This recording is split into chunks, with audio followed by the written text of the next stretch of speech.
Opponents of President Barack Obama's new Cuba policy have threatened to block his efforts to restore diplomatic relations after 50 years of hostility. Florida Senator Marco Rubio promised on CNN to block the nomination of any U.S. ambassador to Cuba.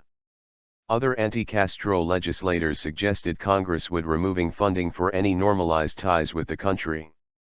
US-Cuban ties have been frozen since the early 1960s, a policy of isolation Mr. Obama condemned as a failure. On Wednesday, the U.S. president said it was time for a new approach. As part of the deal, U.S. contractor Alan Gross, 65, and an unnamed intelligence officer loyal to the U.S. were released from Cuban prison in return for 3 Cubans held in the U.S. The U.S. will now seek to set up an embassy in Cuba, expand U.S. visitors to Cuba, open up banking and increase caps on how much cash Cubans can post to relatives onto the island. But only Congress has the power to end the full trade embargo, and with many Republicans deeply opposed to such a change, correspondents say it is unlikely to happen soon. Among those opposed to restoring diplomatic relations was Democratic Senator Robert Menendez, who said he was deeply disappointed.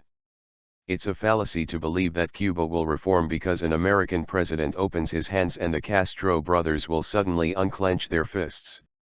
Fellow Senator Lindsey Graham, a Republican, said he would be among those trying to pass legislation to undercut funding for policy changes, including setting up an embassy.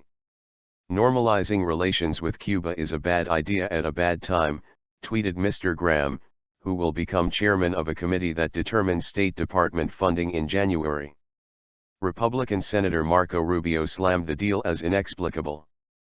Appeasing the Castro brothers will only cause other tyrants from Caracas to Tehran to Pyongyang to see that they can take advantage of President Obama's naivete during his final 2 years in office, Mr. Rubio said in a statement. Mr. Rubio told CNN on Wednesday he reserved the right to do everything within the rules of the Senate to prevent that sort of individual from ever even coming up for a vote, referring to the confirmation process for ambassadors in relation to Cuba. Their objections mirror the concerns of some dissident Cubans living in the U.S. It is a betrayal. The talks are only going to benefit Cuba, Carlos Muñoz Fontanal said at a protest in Miami's Calle Ocho. Despite this opposition by members of Congress like Mr. Rubio and Mr. Menendez, some analysts have preferred to stress that Mr. Obama has considerable support in Congress. Cynthia Arnson, director of the Latin America program at the Wilson Center, told BBC Mundo that it is important to underscore that there are many Republicans who are not resisting this or are neutral.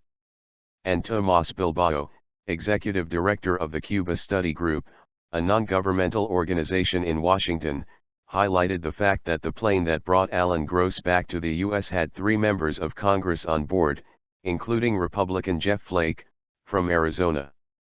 Officials said that Mr. Obama and Mr. Castro spoke by telephone on Tuesday for nearly an hour, the first presidential-level talks between the two nations since Cuba's 1959 revolution.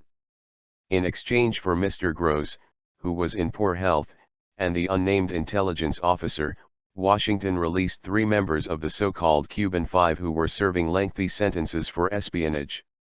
Mr. Gross's 5-year imprisonment had undermined previous attempts to thaw diplomatic relations between the two countries.